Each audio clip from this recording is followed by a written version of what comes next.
আলাইকুম রহমতুল্লাহি ওয়া বারাকাতুহু। এর আগে ভিডিওতে দেখিয়েছিলাম কিভাবে date wise general entry filter করা যায় বা নির্দিষ্ট সময় আমার চাহিদা মতো আমি যাতে এটাকে ফিল্টার করা যায় সেটাই দেখিয়েছিলাম। লেজারও সেরকম কোনো একটা ব্যাংক ক্যাশ ব্যাংক কোনো একটা পার্টির নির্দিষ্ট পিরিয়ডের জন্য দেখা যাবে যে আমার এই পার্টিটা এই মাসে ব্যালেন্স কত সেটাও জানা যাবে। এবারে এখানে একটা কোম্পানি সিলেক্ট করলাম, বাল্ব মিউজিয়াম, এটা একটা ক্রেডিটর্স। তাহলে ওর বিলের এগেনস্টে মানে ও আমার থেকে পাওনা কত, কোম্পানি থেকে পাওনা কত সেটা মানে এই পিরিয়ডে আমি নির্দিষ্ট জানুয়ারি 1 তারিখ 28 এই মাসে কত ব্যালেন্স ওটা আমি জানতে চাচ্ছি। তাহলে আমি আমার ক্রেডিটর্স সিলেক্ট করলাম এবং ফিল্টারিং দেওয়ার সাথে সাথে এই ডেট অনুযায়ী ব্যালেন্সটা দেখালাম। তাহলে ফেব্রুয়ারিতে কোনো লেনদেন হয় না বিধায় ওনার ওই পার্টির কোনো ব্যালেন্স শো করতে না। আমি যদি ডেটটা একটু চেঞ্জ করে দিই তাহলে এটাকে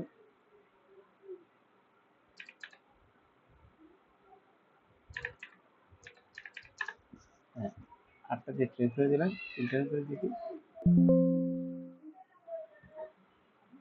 এই মাসেও নেই। তাহলে লেটেস্ট ডেট দেখি দিলাম, হ্যাঁ এটা দেওয়াতে এই ডেটে গিয়ে আমাকে ওই পার্টির ব্যালেন্সটা কত শো করতেছে। তাহলে এটা দেখালাম যে যে একটা নির্দিষ্ট পিরিয়ডে একটা ক্রেডিটের ব্যালেন্সটা কত, মানে জেনারেল লেজারের ব্যালেন্সটা কত সেটা ইজিলি ফিল্টারিং এর মাধ্যমে শো করা যায়। তেমনি প্রজেক্ট লেজারও জেনারেল এন্ট্রির উপর বেস করে ডেটের উপর বেস করে প্রজেক্ট লেজারও ট্রিট করা যায়। তাহলে আমরা জেনারেল এন্ট্রি ফিল্টারিং করে নিই, এটা 1 জানুয়ারি থেকে আজকে পর্যন্ত দিলে, আজকে ডেট পর্যন্ত দিলে কত শো করবে। আমার এটা একটু ফিল্টারিং করে নিলাম, হ্যাঁ এবার এটার উপর বেস করে প্রজেক্ট লেজারটা সেম কি ওই ডেট অনুযায়ী রেডি হয়ে যাবে এবং এই পিরিয়ডে স্টার্ট ডেট এন্ড ডেট এই গ্যাপে ডেটটা শো করবে। এটা বিবিএ কোডিং এর মাধ্যমে ফিল্টারিং করে একটা বটন ক্রিয়েট করে রেখেছি। আচ্ছা অ্যাকচুয়ালি এগুলো হচ্ছে কোডিং এর মাধ্যমে হচ্ছে, যেটা আমি স্টেপ বাই স্টেপ পরে ভিডিওতে বিবিএ কোডিং গুলো দেখিয়ে দিই যখন বোঝা যাবে। এখন আমি এই বাটন প্রেস করার সাথে সাথে আমার এটা ফিল্টারিং হয়ে যাবে। তো আমার জানালে এই ডেট অনুযায়ী প্রজেক্ট লেজারও সে শো করবে। ইয়েস, হয়ে গেল। সাথে সাথে আমার প্রজেক্ট সামারিও ওই ডেট অনুযায়ী 1 জানুয়ারি থেকে 30 মে 2026, 1 জানুয়ারি 30 মে 2026 এই অনুযায়ী প্রজেক্ট লেজারও তৈরি হয়ে গেল। এটা আমি প্রজেক্ট বলেছি, প্রজেক্টটা কস্ট সেন্টার মানে জব নাম্বার দিয়ে এই নির্দিষ্ট সময়ের জন্য আমার প্রজেক্টের কস্ট সেন্টারের জব কস্টের ব্যালেন্সটা পাওয়া যাবে। আজকে দেখাবো ট্রায়াল ব্যালেন্সটাও একটা পিরিয়ড নির্দিষ্ট পিরিয়ড অনুযায়ী ফিল্টার করে দেখানো যাবে। ওইটারও বেস করে income statement, actually trial balance থেকেই তো সব কিছু হয়, ইনকাম স্টেটমেন্ট ব্যালেন্স শিট। তাহলে এই ট্রায়াল ব্যালেন্স থেকেও আমি একটা নির্দিষ্ট পিরিয়ড যদি সিলেক্ট করে দিই ওই অনুযায়ী ইনকাম স্টেটমেন্ট ব্যালেন্স শিটও তৈরি হবে। তাহলে দেখা যাক আমি এটা 1 মাসের করি, তাহলে 1/31/2025 এই বাটনে প্রেস করার সাথে সাথে এটা 1 মাসের হয়ে যাবে। 1 মাসের হয়ে গেল।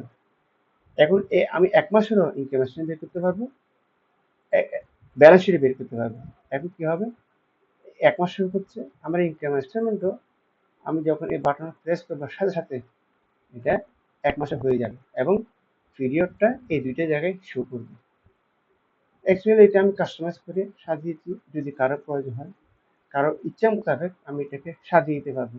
কারণ ইনকাম স্টেটমেন্ট অনেক স্টাইল আছে, ওই স্টাইলে আমি সাজিয়ে দিতে পারবো।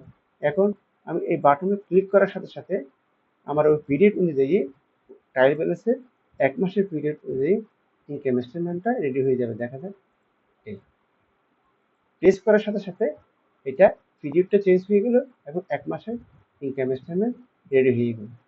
সেম ব্যালেন্স শিটও যদি আমি ওইভাবে ক্লিক করে দিই, আমাকে 1 মাসের শো করে দিবে। এই ব্যালেন্স শিটটা আমি আমার মতো করে সাজিয়েছি। কেউ যদি চায় যে আমারটা এভাবে একটু সাজিয়ে দিন, কারণ ব্যালেন্স শিটের অনেক ফরম্যাট আছে, ইচ্ছে অনুযায়ী করা যাবে।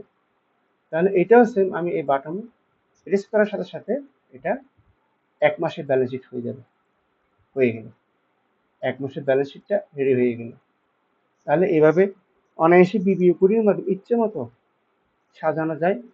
আমি কারো যদি প্রয়োজন হয় আমি ডেলিভারি দিতে পারবো, প্রয়োজন আমি এটা কাস্টমাইজ করে দিতে পারবো, নিচে অনুযায়ী কাস্টমাইজ করে দিতে পারবো। তাহলে আমার দুই দিকে মিলে গেল, ব্যালেন্স শিটটা মিলে গেল। আসসালামু আলাইকুম রহমতুল্লাহ।